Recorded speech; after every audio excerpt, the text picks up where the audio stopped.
pills for no reason, mental health care not going to those who need it.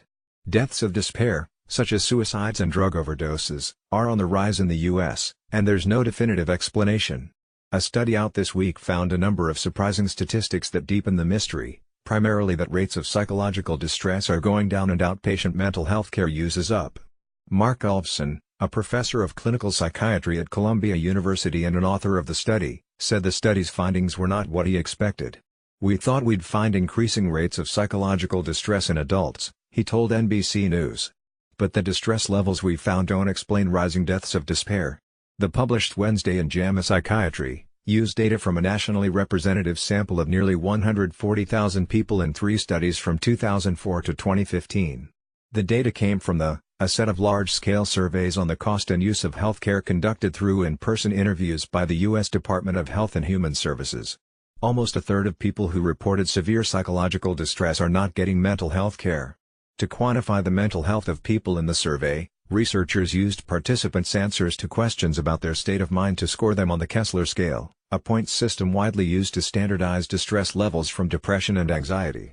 The scale does not measure other mental illnesses, such as mania or substance abuse. Researchers found that from 2004 to 2015, rates of self-reported severe psychological distress went down just over 1 percentage point, from nearly 5% to nearly 4%.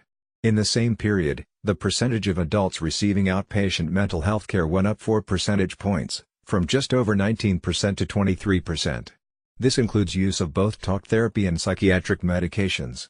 However, most of that increase in mental health care was in people who did not report severe distress. The group that reported a low level of distress, or even none at all, increased overall use of psychiatric medication at a higher rate than the group with severe distress. "The people who need the care aren't the ones getting it," Alfson said. Almost a third of people who reported severe psychological distress are not getting mental health care. The study found that the majority of people with low or no distress levels that are getting care are not getting it from a mental health professional, but rather from a primary care doctor who is prescribing psychiatric medication. It's possible that those taking medication and reporting low or no distress are feeling good because they are taking medication. But Alfson is skeptical of that. "It's rare for medication to eliminate symptoms to that degree," he said. Adding to the mystery of the study's findings is that the majority of the group that reported lower distress levels isn't also getting mental health care. "You'd think the declines in distress would map onto those getting treatment, but we didn't find that," he said. "So there are other things going on, such as lower rates of smoking, higher rates of aerobic exercise, or improving economic conditions following the Great Recession." Dr. David Ginsburg, clinical professor of psychiatry at NYU Langone Health, said he views the report as an indication that more research is needed rather than anything conclusive. "The data is based off of self-reports and excludes serious psychological conditions," he told NBC News. "The trends they found are intriguing, but it leaves a lot of questions." He said the way the healthcare system is set up prioritizes care for those who have access rather than need.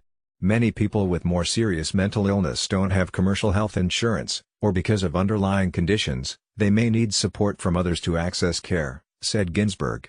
The phenomenon of primary care doctors prescribing psychiatric medication didn't surprise him, although it's not ideal, he said.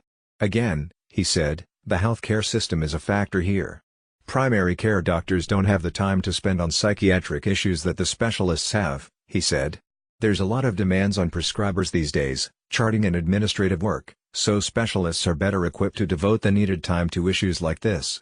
Earlier in 2018, the Centers for Disease Control and Prevention that suicide rates have gone up by 30% since 1999. A separate non-governmental report an 11% increase in overdose deaths from 2015 to 2016. Alfson said the findings from his study suggest that there is no need to worry that mass despair across the country is causing these deaths. It's not a groundswell of distress, he said.